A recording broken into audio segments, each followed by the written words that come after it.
Hey guys, what's going on? It's Codiak here, back for another trailer reaction and analysis video. Today we are checking out Blasphemous. Now this is an indie title. It kind of reminds me of Dead Cells, which you guys know I love. So I wanted to check out this trailer. This is the official launch trailer, which is really exciting. I have not seen it yet. I am super pumped to dive in, so let's not wait any longer. Let's dive in. Remember to stick around at the end for some frame-by-frame analysis. And as always, like and subscribe if you like the content. Here we go.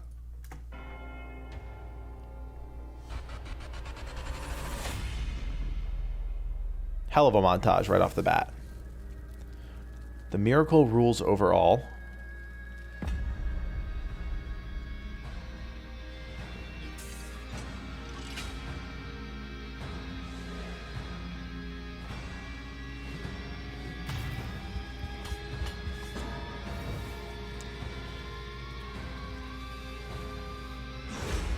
Love the Castlevania vibe to it.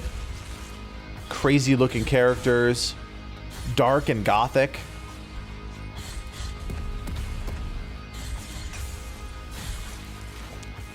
All right, a little gore in there, so if you're into that. Wow, looks really challenging in some regard.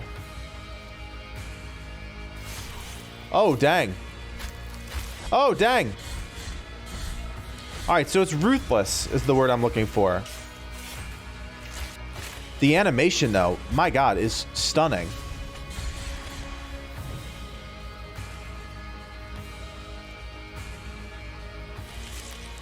Oh, no.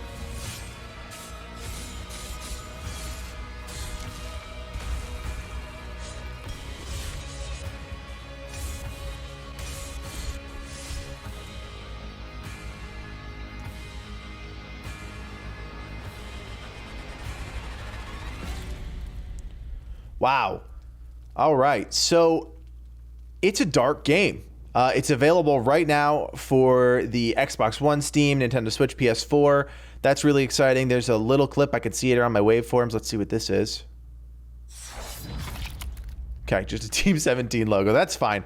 So yeah, this is a really dark and twisted game. I thought this was going to be a little bit more Dead Cells-ish, family-friendly-ish, but it's not. It's definitely a dark and twisted game. Luckily, through the power of Adobe Premiere, we can scroll through this thing frame by frame to check out all of this quick montage at the beginning. I have no idea what this is. That's kind of creepy looking. We got a door. We got this woman stabbed right through the chest. We've got the mask coming out of water, some blood, just this creepy baby thing inside of a animal corpse, and then putting on the mask. Or maybe it's stuck on, I don't know. And then kind of a pilgrimage here, and the character is dead.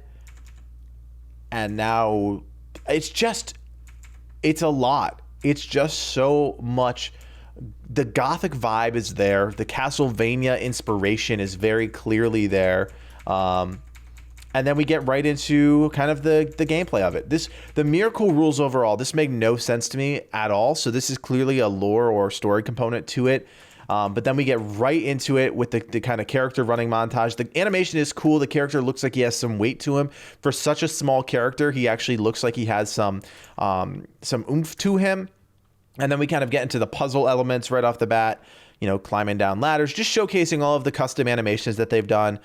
Clearly, we have a lot of platforming features in this game, puzzle sequences here, trap sequences, and then we get right into the combat with this crazy guy with a giant thing on his head. It's just crazy.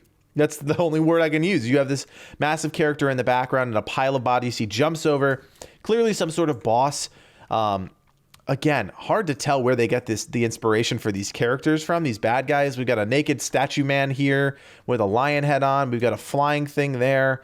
And then we've got a Minotaur man. This is a cool shot here. It's almost like the skeleton god is being lifted up, but yet it's just, this is so surreal on so many different levels, but you have to appreciate it for the animation, for just the combat, and all of the attention to detail that is put into pixels, right? That's what's so magical about this new wave of indie games, is how much artistry gets put into these small titles, these small canvases. It's not an Anthem style game, right? This is a small team, most likely, working on a game in a very small 2D side-scrolling environment, and yet they can put so much detail, inject so much detail into the game.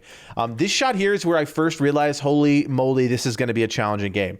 You've got all sorts of kind of floating contraptions here. You've got fire coming up from the bottom, and then you have all of these weapons just kind of flying all over the place. And this is kind of where I realized this is going to be a challenging game.